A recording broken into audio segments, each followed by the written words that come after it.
The normal reasons you go to war were not present in Iraq. The main reason you go to war is to protect your national interests, where they weren't being threatened. To protect your national security, it wasn't being threatened. Or you go to war just to improve the status quo ante, and it seemed clear to me that any knowledge of history would show that this was not likely to improve the status quo ante. The status quo ante was likely to deteriorate because of this war.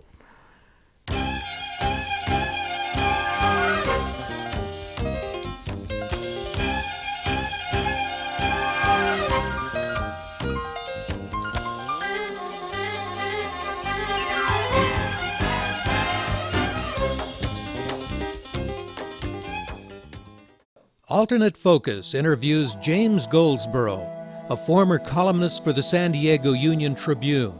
A long-time newspaperman who worked in Europe and America since the 60s, Goldsboro provided a provocative voice to San Diego's conservative daily newspaper for more than a decade. However, last December, Goldsboro abruptly resigned from the paper after a column was killed by publisher David Copley. Alternate Focus visited Goldsboro's home for this chat about media, the Bush administration, and the Middle East. The column that was killed was about the Jewish vote for John Kerry in the past election. It was an innocuous column, although I must say it was the first that I'd seen done anywhere in the country that tried to explain why Jews by 3-to-1 voted for John Kerry. We'd seen some analysis of why Protestants voted for George Bush. Even the Catholic vote went to Bush. I thought it would be interesting to point out that the Bush vote went 3-to-1 for Kerry, even though Bush had tried so hard to win over Jews through his inattention to the Middle East crisis. It was completely non-effective.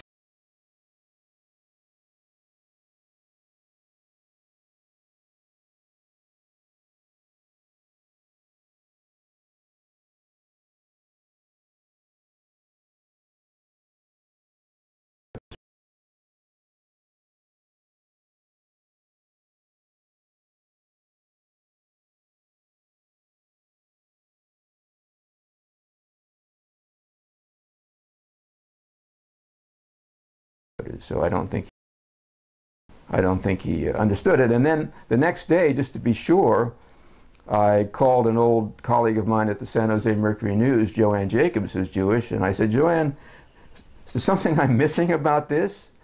Is there something that would be offensive to Jewish readers in this? She emailed me back, this column is philo-Semitic.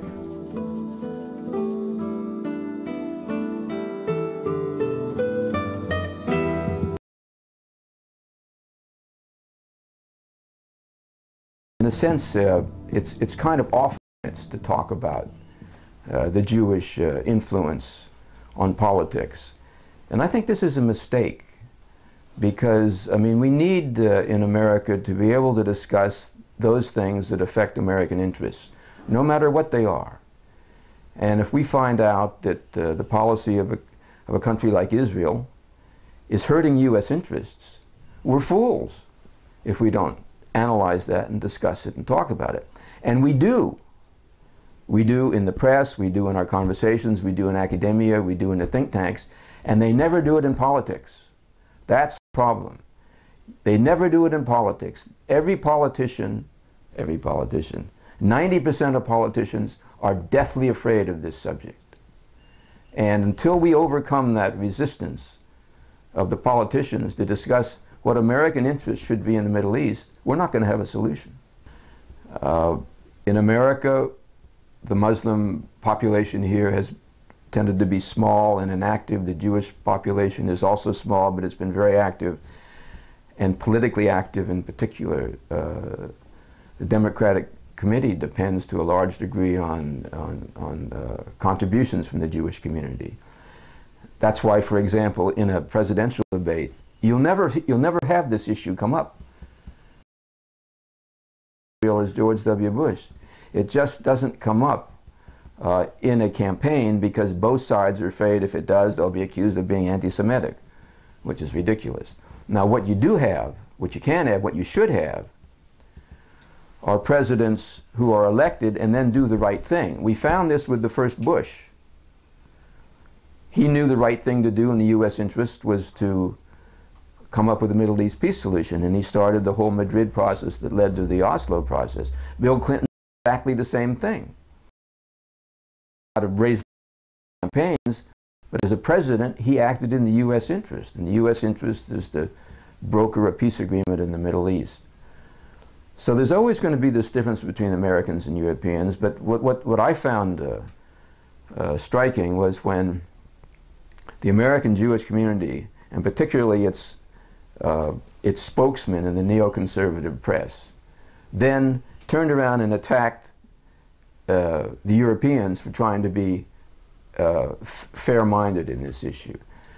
Now, the Europeans have simply a different view on this or at least the European officialdom has a different view than American officialdom. I don't think that European man on the street thinks any differently than an American man on the street.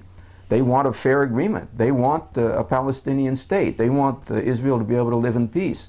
They want to stop the conflicts there that keep sucking in outside powers and keep motivating the terrorists in that region to go then and attack Western countries. We all have the same goal in this, which is a fair agreement, but we probably come at it from different perspectives.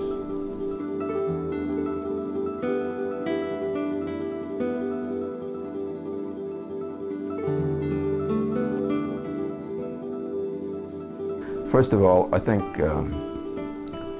most Americans understand now that Iraq was a big mistake.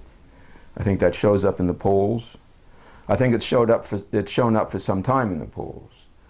That Americans were very skeptical about this war in the beginning, and the more they learned about it, the more skeptical they became.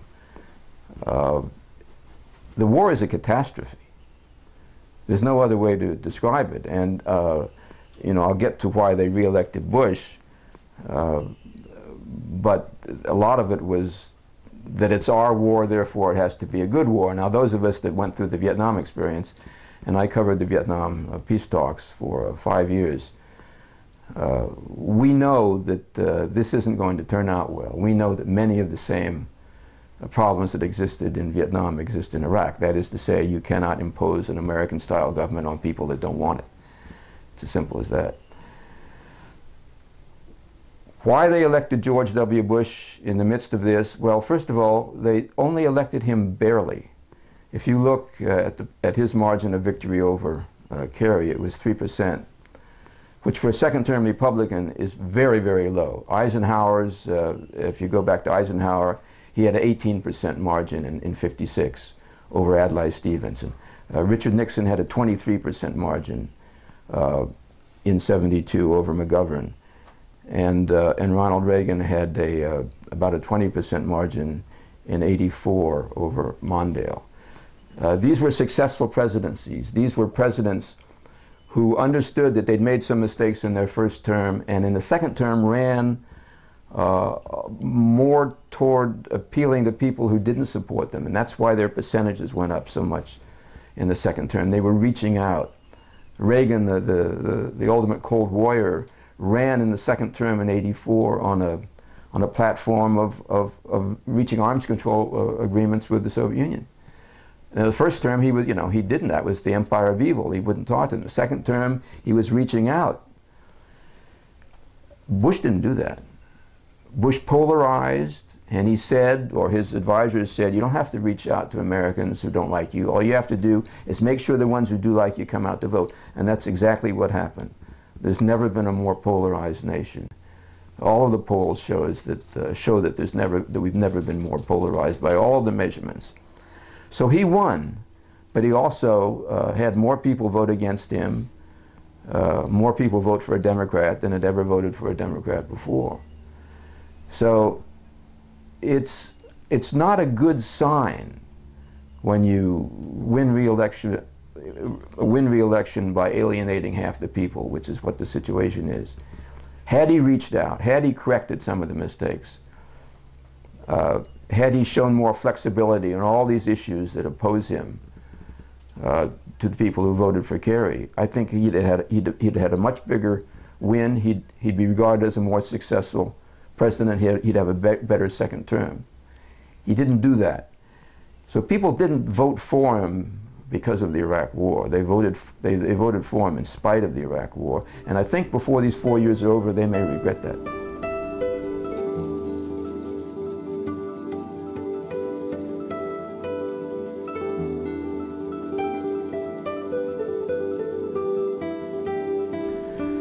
The run-up to the Iraq War period was a very strange period for all Americans, I think, and those of us that had to write about it constantly were mystified.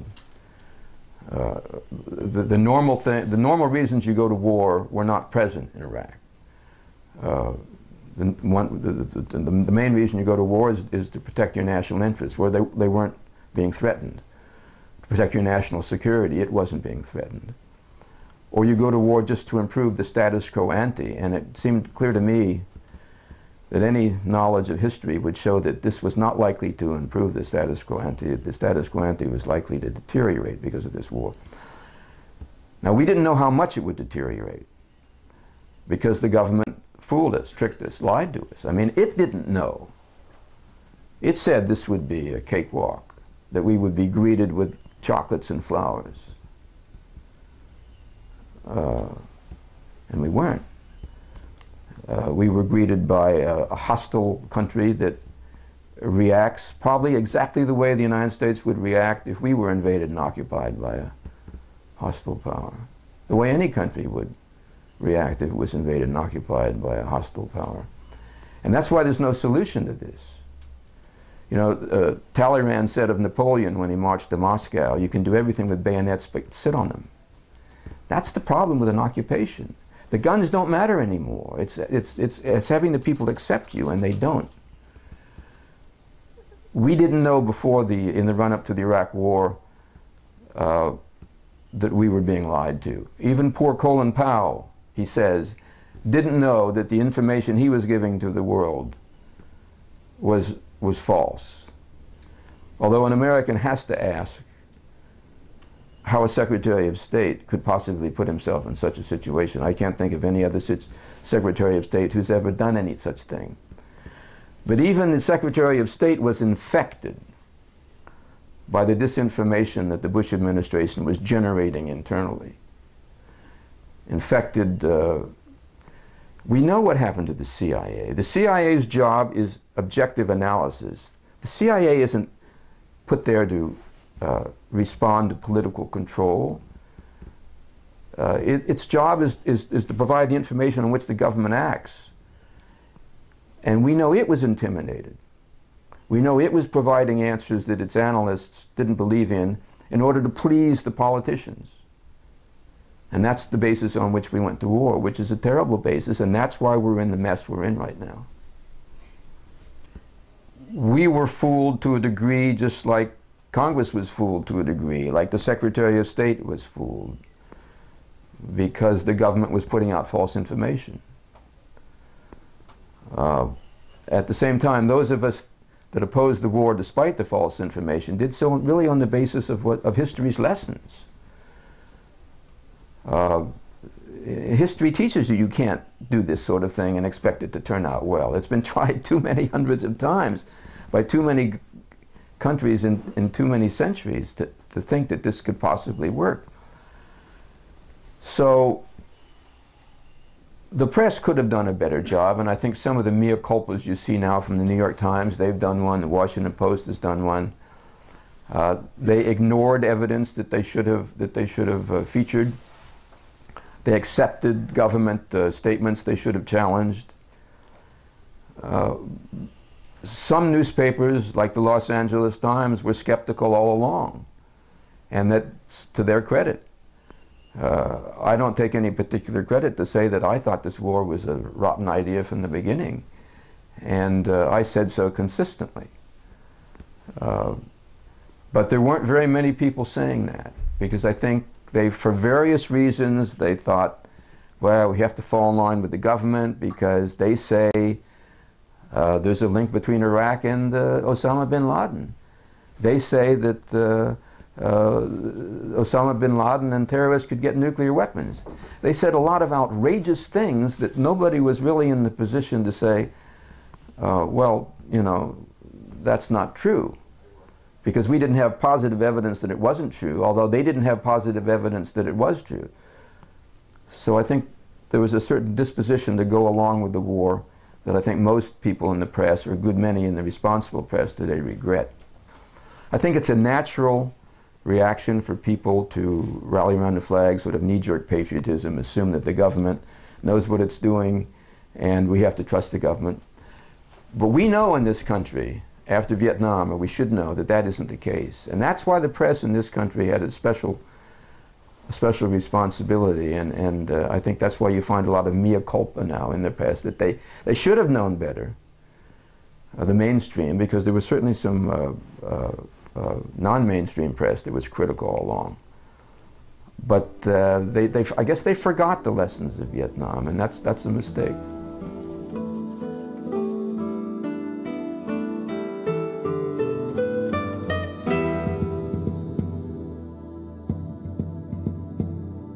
You know, before the war in Iraq, you certainly saw a lot of statements from the neoconservatives in Bush's administration that this was the solution to the Israeli-Palestinian crisis, that to remove Saddam Hussein would somehow facilitate an agreement between the Palestinians and Israelis. I thought that was foolish then, and it certainly turned out to be foolish now. It hasn't had any effect whatsoever on facilitating anything. Now, whether it's made things worse, I think it has. And I'd cite two sources for that. One is the International Institute of Strategic Studies in London. The other is the Jaffe Institute of Strategic Studies in Tel Aviv. Now, these are two of the leading independent, and you always have to say independent because they're non-governmental. That means, to my view, they're honest. You know, there's no Bush saying, give us what we want. They're there to look at it as analysts do and come out with their own best judgment. And both of them say that the war in Iraq has increased the threat of terrorism, has indeed increased terrorism, and has enhanced the recruitment into terrorist groups like Al-Qaeda by jihadists who believe that this is such an offense, an offensive act to come into the Middle East and occupy a nation with your military, that they're ready to fight and die, whereas they weren't before. So this war has incited and increased terrorism around the world, the threat of terrorism and indeed the acts of terrorism around the world, including in Israel, because you've got Israel's leading independent think tank saying this didn't do us any good at all. In fact, it's increased the threat of terrorism in Israel. I think the Gaza situation is the clearest example of Israeli intransigence, because there was never any reason for Israel to occupy Gaza, and there isn't. And now finally they're admitting it and they're getting out because it was a mistake. But to have a place where you've got over 1 million Arabs and 40% or 30% of the land, and the best land and the water and all that, is occupied by 7,000 Israeli settlers is insane. I mean, if that doesn't create hostility and incite people to acts of terrorism, I don't know what does. I mean, those people down there they live in camps, and you have then a war by what some people would say is the world's 4th strongest military against refugee camps. Well, this is a situation that Israelis, I think, themselves understand is not in their long-term interest. And so Bush could have done exactly what his father did and exactly what Bill Clinton did over the last 14 years, which is push hard for Israel to do sensible things to alleviate the lives of Palestinians, and he didn't do it. And that's a great shame. You know, I did an article a few years ago that I thought was one of the most important I ever wrote on this subject. I went back, I got a hold of the archives from the Israeli Foreign Ministry, and I charted terrorist attacks against Israeli civilians by Palestinians from 94 to 2000. In other words, I charted the terrorist attacks right through the Oslo peace process. And it was astounding that from, I think I've got my years right, for a 3-year period from 98 to 2000, part of which was under Netanyahu, most of which was under Barak. And this was the time when the Oslo peace process was coming to fruition and everybody thought it was going to succeed. Terrorist attacks against Israeli civilians dropped to 0. In that last year there were none. Which shows that when there's hope there for an agreement and a settlement, the terrorism stops. And when the hope's removed, as soon as Sharon came in, the incidents went up and suddenly you had hundreds of people being killed again. So it's not, I've never accepted this idea that there's some horrible gene of terrorism in the Palestinian that will continue to attack Israelis until there's no more Israel. That's nonsense, because when you actually measure it, the terrorism disappeared when the peace agreement started to come into effect, and it reappeared when the peace agreement died.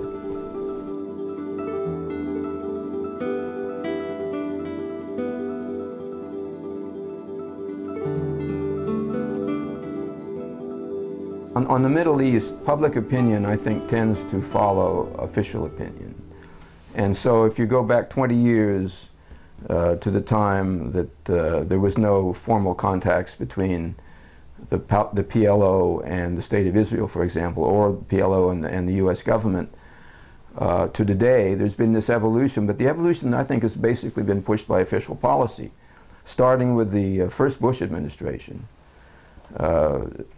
which was very insistent on finding a Middle East agreement between the Palestinians and Israel in the United States' own interest. In other words, the more unrest there is in the Middle East, as we know, unfortunately, today more than ever, the more it affects U.S. interests, and the more we become targets of opportunity for terrorists, for example. So the first Bush administration and James Baker, who was Secretary of State, they pushed Israel very hard to start negotiating with the Palestinians and to start coming to terms with this land for peace agreement that had been the solution for so long. And since the Bush administration, that administration, then you had the Clinton administration, bringing Palestinian-Israeli talks very close to success, and the U.S. public opinion supported that. I think both Israel and Sharon and Bush and the United States have used terrorism to their political advantage. I think we can all probably agree that Bush would never have been re-elected without 9/11. He was already an unpopular president in this country. He was saved by 9/11, and he ran his campaign then on fear. I think most analysts would agree that the main reason Bush won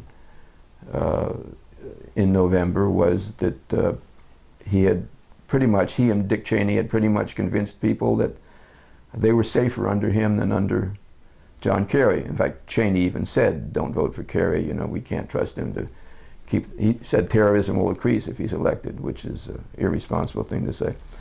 Sharon has always said the same thing. He's always used terrorism as a vehicle first to be elected and then to have his policies succeed. And it will be interesting to see now that he's become more conciliatory and brought labor into the government. It'll be interesting to see whether there is a link between the renewed hope for a peace agreement in that region and Sharon's own new conciliatory position. Without U.S. Influence, there will be no peace agreement in the Middle East. That's what Bush has failed to understand. Why he failed to understand that, I think some people would say it's for religious reasons, other would say it's for political reasons. But what every other president has understood is that it is in the United States' own interest, morally, politically, strategically, to achieve a peace agreement in the Middle East. And Bush, in stepping back from that, has put our own country at risk, I believe. The United States has tried to be a moral country in this world. I mean, if you go back to John Quincy Adams, he said, "We don't send American forces abroad in search of monsters to destroy.